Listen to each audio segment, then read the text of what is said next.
Thank you, Per, and good morning, everyone. As advertised, I'm Josh Bongard. I'm going to talk a little bit today about AI-designed computational metamaterials.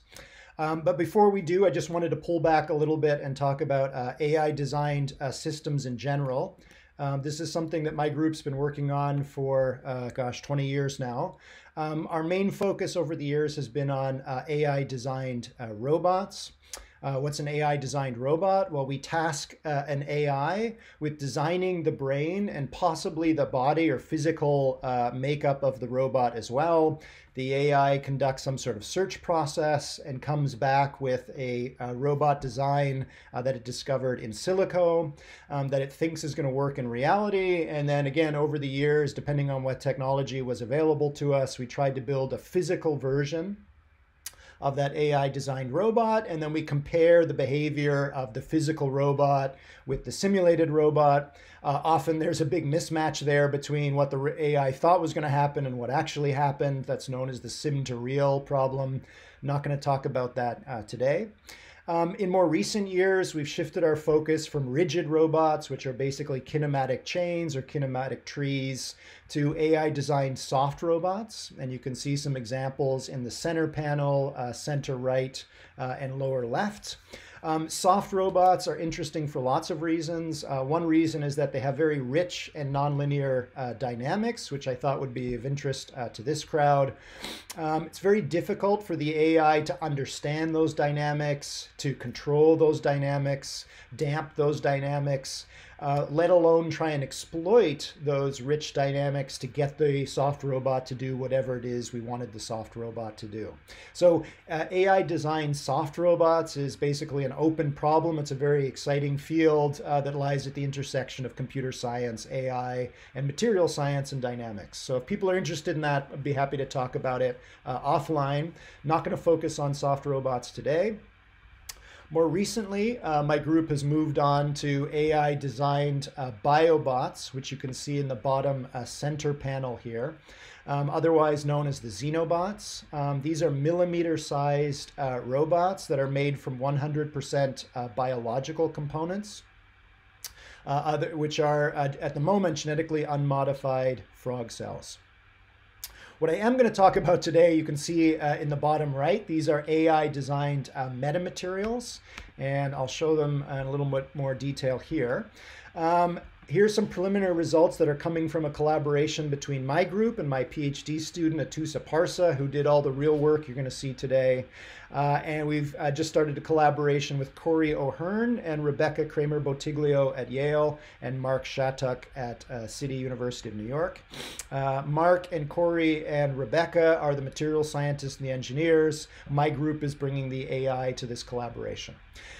What you're looking at here is obviously a very simple metamaterial, crash course in metamaterials. A metamaterial is any material that's artificially designed or manufactured such that it has bulk properties that are rare or have never before been seen in naturally occurring materials. This obviously assumes that we can manipulate some aspect of the metamaterial in some way to bring about this bulk property that we want. There's different classes of metamaterials. What you're looking at here is an example of a granular metamaterial. It's a metamaterial that's made from a series of grains or particles. In this case, the particles are just a centimeter in diameter rubber pucks, not very interesting.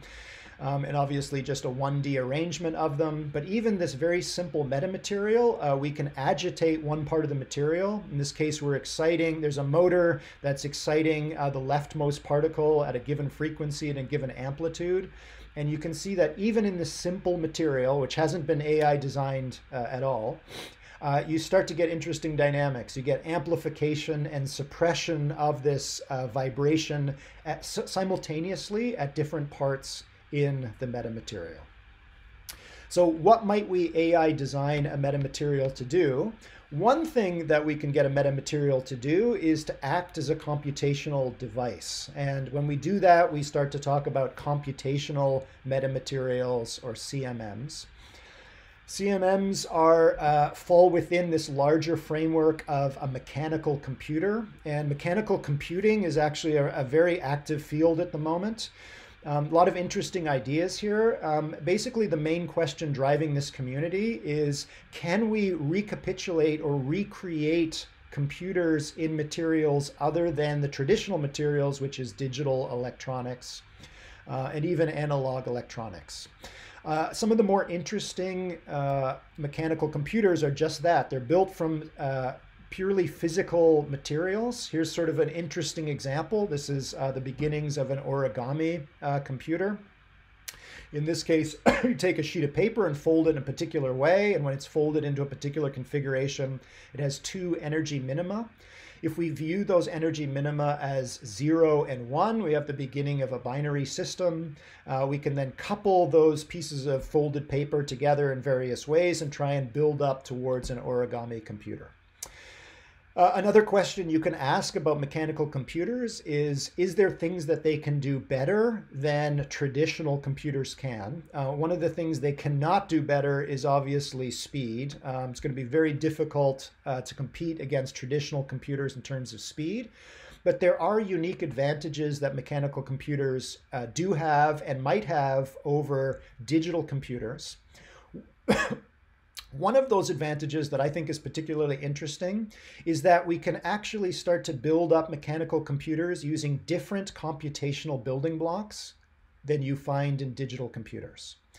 What's a computational building block? One obvious example is Boolean logic circuits. As you can see over here in the origami computer, you can build traditional logic circuits from origami or other bits of mechanical material and build up in the traditional computational hierarchy towards a mechanical computer. Alternatively, you might come up with completely new kinds of computational building blocks that are different from traditional computational building blocks that allow you to realize computation in a completely different way. And I'm going to show you one example of that today. As I've already mentioned, I'm going to show you an AI that designs a computational metamaterial to create logic circuits, but not in the way you've seen logic circuits before. It's going to create Boolean logic gates, or it's going to create a material that acts as two different Boolean logic gates in the same place at the same time without relying on quantum effects. Okay. So we're going to build up to that idea. We're going to work mostly in simulation here. As I mentioned, we're not going to talk about the sim to real gap at the moment. We may or may not be able to implement what the AI comes up with in simulation now or anytime soon. It's a purely computational exercise at the moment. So here's the simulation. As you can see, it is simulating a two-dimensional granular metamaterial now. I'm going to show you a bunch of these GIFs. Obviously, the GIF is flat, but we're working with this simulated metamaterial that has a vertical periodic boundary condition. So basically, think of this GIF as wrapping around into a cylinder. So there's an infinite horizontal distance and a finite vertical distance in this material. You'll notice that we're working with circular or 2D grains at the moment. To start with, we're going to work with two different types of grains, stiff particles and soft particles. You'll notice that it's the light gray particles that are stiff because they are not interpenetrating their neighbors very much. And the dark gray particles are soft. When they do collide with their neighbors, they interpenetrate much more. That's their softness. There's no deformation here. As you can see, this is a very, very simple simulation. Despite the simplicity of this material and the simulation, you can already relatively easily start to get some interesting and rich dynamics. You'll notice in this case that we are exciting one particle here, the green particle, at a given frequency. And again, you can see that in different parts of the material, that vibrational signal is being amplified and suppressed at different parts in the material. So assume now that we're going to create an AI where the AI can tag each particle in this material as either a stiff or a soft particle. And we can then task the AI with trying to create a metamaterial that performs a given computation. In this starting example, we're going to task the AI with creating an AND gate. So just to remind you how an AND gate works, you have two input gates. In this case, two input ports. We do that by tagging two different particles. It's kind of an arbitrary choice as these two input ports, the green and the blue. And we then interrogate this material. Any given material, we interrogate it 4 times. In the first case, we do not excite either particle. There is no energy going into the material at all. In the second case, we excite the blue particle at a given frequency. In the third case, we excite just the green input particle at a given frequency. And in the fourth case, we excite both particles at the same frequency, same amplitude, same phase offset. And during these 4 different interrogations, we then observe the output port, which is just some arbitrarily chosen other particle in the material. In this case, it's going to be the red particle. And what we're looking for is the red particle to not vibrate in the first 3 interrogations and vibrate at the 4th interrogation. If the AI can design a material to do that, that material is acting like an AND gate. How do we get the AI to do this? We first of all we have to give the AI an objective function or a fitness function that it can apply to any given material. And after those 4 interrogations, it can use this function to assign a single number to that material, which is how much like an AND gate it's behaving. Just very briefly, what we're looking for is a gain of 1 in the case when both input particles are being excited, and we're looking to minimize gains in the other 3 cases. In the first case, there's no energy going into the system, so we're guaranteed to get a gain of 0, 0, a gain of 0. We're looking for a gain of 0 in the second and the third case as well. Armed with an objective function, our AI or our evolutionary algorithm can now start evolving or optimizing the design of these materials to act more and more like an AND gate. So we use an evolutionary algorithm. It's a search process that's been around for decades, where we start with a population of metamaterials. Every red point here corresponds to one material with a different combination of rigid and soft particles. The computer simulates each of these materials 4 times, as I've already mentioned, and assigns a single number to them. Higher is better in this case. And as you would imagine, among this population of random materials, none of them act very much like an AND gate. But if we now delete in that population of metamaterials, the metamaterials that are performing least like an AND gate, and make randomly modified copies of the surviving metamaterials, over time, over generations, as we delete the least AND-like materials and make randomly modified copies of the more AND-like materials, we eventually evolve materials that act more and more like an AND gate. We can extend this idea in the following way. We can restart this evolutionary algorithm, but now we cast it as a multi-objective optimization problem, which means that now we want every material to actually have 2 numbers assigned to it, how much that material acts like an AND gate when we interrogate it 4 times at a low frequency. And the same material, if we interrogate it a 5th, 6th, 7th, and 8th time, but we interrogate it at a higher frequency, it acts like a different logical gate, in this case, exclusive OR. And here's exclusive OR over here. We have our 4 interrogations over here at the higher frequency. And just to refresh your memory, in the case of an exclusive OR gate, we're looking for this material to not, we're looking for the output port to not vibrate in the first case or the 4th case. It should only output a vibration in the 2nd and 3rd cases. So just to back up a little bit again, we again start with a population of random metamaterials. We interrogate each metamaterial 8 times. We use the first 4 interrogations at a low frequency to see how well it performs as an AND gate. In this case, this particular metamaterial represented by this point is acting relatively well as an AND gate. In the 5th, 6th, 7th, and 8th interrogation at the higher frequency, this particular metamaterial is not doing a very good job of acting as an OR gate. At the same time, in this initial population of random metamaterials, there is another metamaterial, this one down here, which does pretty well at acting as an exclusive OR gate at the higher frequencies, but a very poor job of acting like an AND gate at the lower frequency.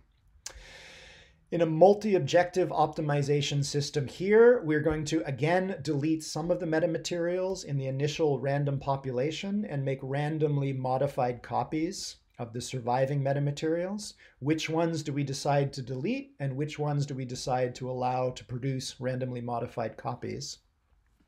We do that by walking over every metamaterial in the population, and we're looking for Pareto-dominated materials. What's a Pareto-dominated material? It's a material that's acting worse than some other material in the set at both objectives. So what that means, and it's not shown here, you can imagine that in this lower left portion of this figure here, there was a metamaterial that was acting less like an AND gate than this material, and it was acting less like an exclusive OR gate than this material. So this hypothetical metamaterial down here was dominated by this solution down here. If you walk through this initial random population and tag every metamaterial as either dominated or non-dominated, you then delete all the dominated solutions, and what you're left with is the Pareto front, which is shown here, of the non-dominated solutions. You'll see in the case of these 4 metamaterials, no one metamaterial is better at acting as the 2 gates than any other. They're either better or worse at the 2 objectives. So it's basic. This Pareto front represents a trade-off in what the 2 things that we want our metamaterial to do. If we continue this multi-objective optimization process where we delete the solutions that are performing poorly as AND gates and exclusive OR gates and make randomly modified copies of the ones that are doing better at acting as both gates, we get this Pareto front marching more up and to the right. So again, in this case, higher is better. And we have a set of materials that are doing a relatively good job at acting as both gates. Okay. So here's our, at the end of this evolutionary algorithm, we have this Pareto front, and at either end of this Pareto front, we have 2 specialized metamaterials. We have one that's acting very well as an AND gate at the low frequency, but very poorly at the exclusive OR at the higher frequency. At the other end of this Pareto front, we have another specialist that is acting very well as exclusive OR at the higher frequency, but is acting very poorly as an AND gate at the lower frequency. What's interesting about this process is the metamaterials that lie towards the center of this Pareto front. These are AI design metamaterials that are doing a pretty good job of being an AND gate at the lower frequency and being acting as an exclusive OR at the higher frequency. What we can do with these particular kinds of metamaterials is interrogate them 4 times again, but in this case, we're going to supply the 4 binary cases at both the lower frequency and the higher frequency simultaneously. So we're combining the frequencies and we're supplying those combined frequencies, or we're exciting 0, 1, or both of the input particles at those combined frequencies. And if we then read out the power spectrum of the output particle, the red particle, we can look to see how well it's doing at acting as the AND gate at the low frequency. And in this case, you see the low frequency signal only showing up in the 4th case. So it's doing a good job as acting as an AND gate. And you'll notice that the higher frequency signal arrives at the output particle only in the 2nd and 3rd case, which means it's also acting well as an exclusive OR gate at the higher frequency. So this particular metamaterial here is performing 2 different logical operations in the same place at the same time just at different places on the frequency spectrum. This is something that, as far as I know, is impossible to do with traditional digital electronics, short of exploiting quantum effects.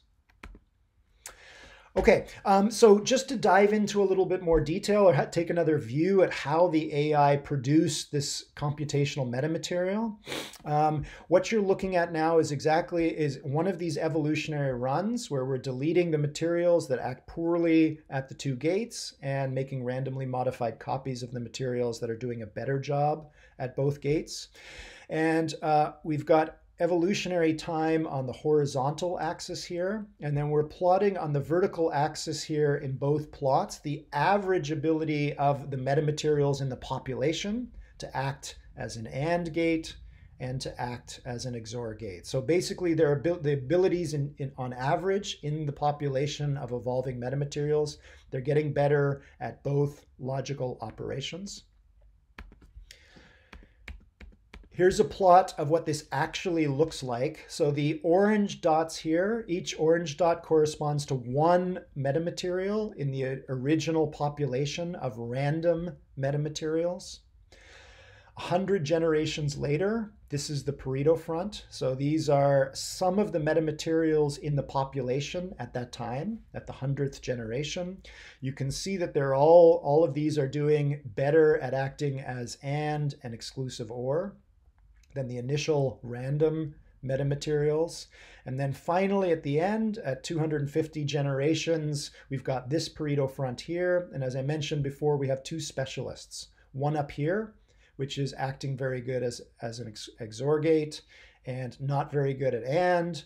Another specialist out here that's acting very good as an AND gate at the lower frequency and not doing very well at exclusive OR at the higher frequency. We pulled out this particular metamaterial here, and this is its design. This is the particular combination of stiff and soft particles that allows it to act simultaneously as an AND gate and an exclusive OR gate. I think in the interest of time, I'm going to skip over this. This is another view. I'll just go back and forth between these two slides. This is a different view of this Pareto front. We're going to start out here with the red specialist, which is right here.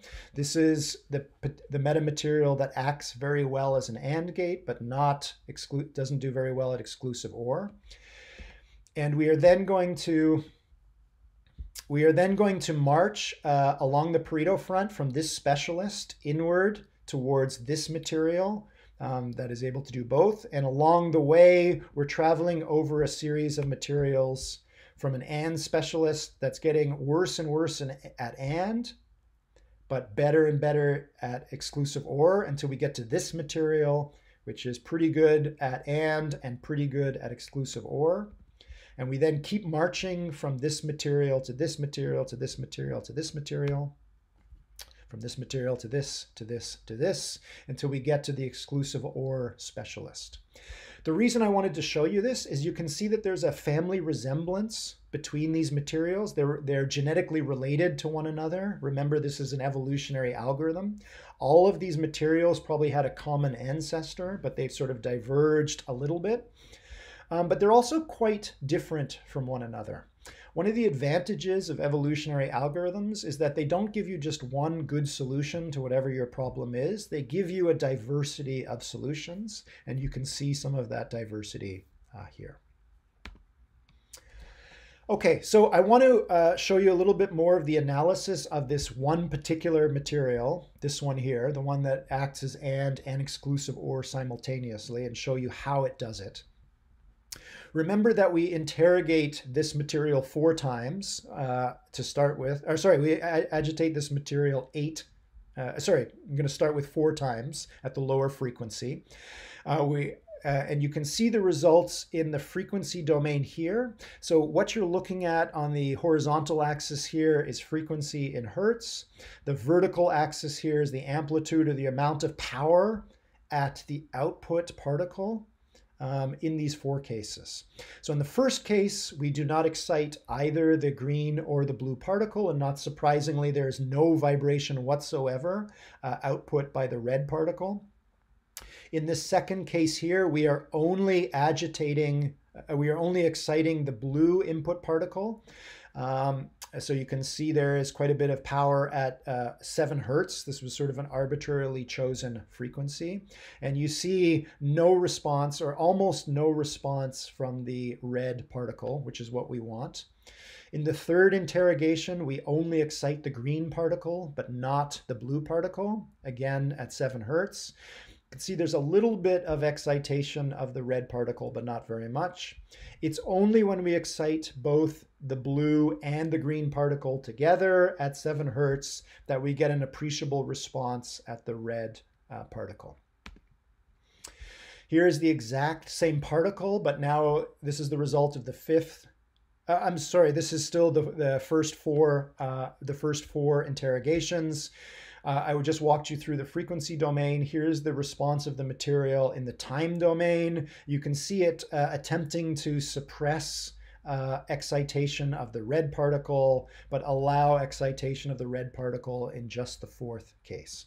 So this is showing this metamaterial acting as an AND gate in the frequency domain and the time domain. Same metamaterial over here. Here's the results of the 5th, 6th, 7th, and 8th interrogation at 10 hertz now, the higher frequency. And as I've already shown you, we get an appreciable response from the material in just the second and third case at this higher frequency. So here's the material acting like AND. Here's the material acting like XOR, exclusive OR, in the frequency domain and the time domain. I'm going to take the same material again, and as promised, we are now going to interrogate the material at 7 hertz and 10 hertz. And in the time domain, it's hard to see anything intelligible going on. It's only when we switch to the frequency domain that you can see this material acting simultaneously as AND and exclusive OR. So here's 7 hertz and 10 hertz. You can see that we're exciting just the blue particle at 7 hertz and 10 hertz. In the third case, we're exciting just the green particle at 7 hertz and 10 hertz. And in the fourth case, we're exciting both the green particle and the blue particle at 7 and 10 hertz.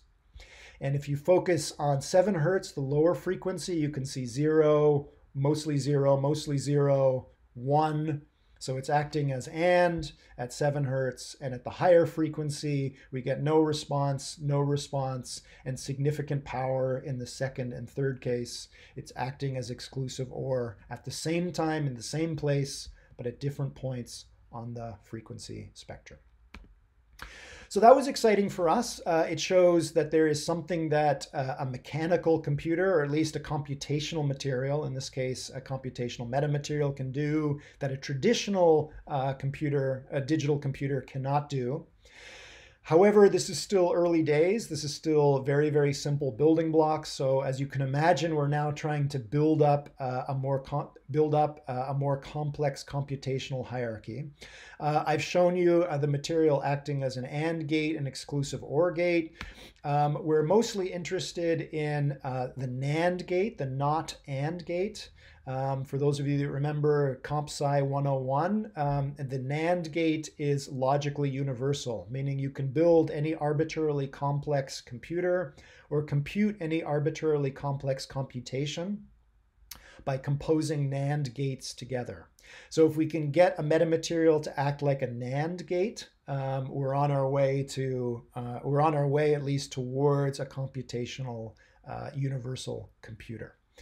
Turns out that getting this metamaterial to act like a NAND gate is much more difficult. We started with the same situation here. We've got our simulation. In this case, we want the material to only output a 1 in the first 3 cases and to stay quiet in the fourth case. In order to output a signal in the first case, when neither of the two input ports are excited, we needed to introduce a fourth particle, which is a power particle. So this is the purple particle, which is always excited. It's basically the power source. We need that in order to get output at red when there is where there is no energy flowing into either the green or the blue particle. I won't go through the objective function here, just to say that now lower is better. So a material that scores a fitness of 0 down here would act perfectly like a NAND gate. Here you see our evolutionary algorithm trying to evolve a NAND gate. On average, in the initial random population of metamaterials, they score on average about 0.6. This is basically not a NAND gate at all. And they get stuck at about 0.4. So they're really not doing a good job at acting as a NAND gate. In the little cartoon here, you'll notice that we're still dealing with stiff and soft particles. My apologies. At this point, we also made one other change, which we now allow the evolutionary algorithm to set the stiffness of any given particle as a floating point value. So you can have a continuum of more or less stiff particles. It's no longer binary. It's no longer stiff or soft. You can have a mixture. Even with that mixture, the evolutionary algorithm has not been able to evolve a NAND gate. So we tried something else. We tried increasing the resolution of the material. Here you can see an evolved material, still not doing a very good job as acting as a NAND gate in this case. So just increasing the resolution of the material doesn't help the evolutionary algorithm evolve a NAND gate. We also considered allowing the evolutionary algorithm to evolve the difference in the phase offset, or to evolve the phase offset between the two input particles and evolve the stiffnesses of the materials. Allowing the evolutionary algorithm that additional design degree of freedom also did not allow it to produce a NAND gate. We tried a third thing, which is to allow the evolutionary algorithm to evolve the particle stiffnesses and the driving frequency. That helped. We got from 0.4 down to 0.2. We took this one step further. We allowed the evolutionary algorithm to now evolve where the input ports are, and that made yet more of an improvement. And I'll end by just showing you this evolved NAND gate here. I'm going to end with this because we have absolutely no idea why this works. You'll notice there's significant power at the red particle in the first three cases and suppression of vibration in the fourth case, which is what we want for a NAND gate. There's a lot of interesting dynamics going on in this material. We have absolutely no idea what dynamics are being exploited here to produce a NAND gate. Part of the reason why I'm here today is to try and solicit some help with the analysis side of this. So if you're interested in this, please do contact me, and we'd love to chat more. I've got 2 minutes left, so let me just finish by thanking my lab, and in particular Atusa Parsa, my PhD student who did all the work here, my funded collaborators, Rebecca, Corey, and Mark, and of course the National Science Foundation for funding all this work in the first place. Thanks very much. Happy to take a question or two.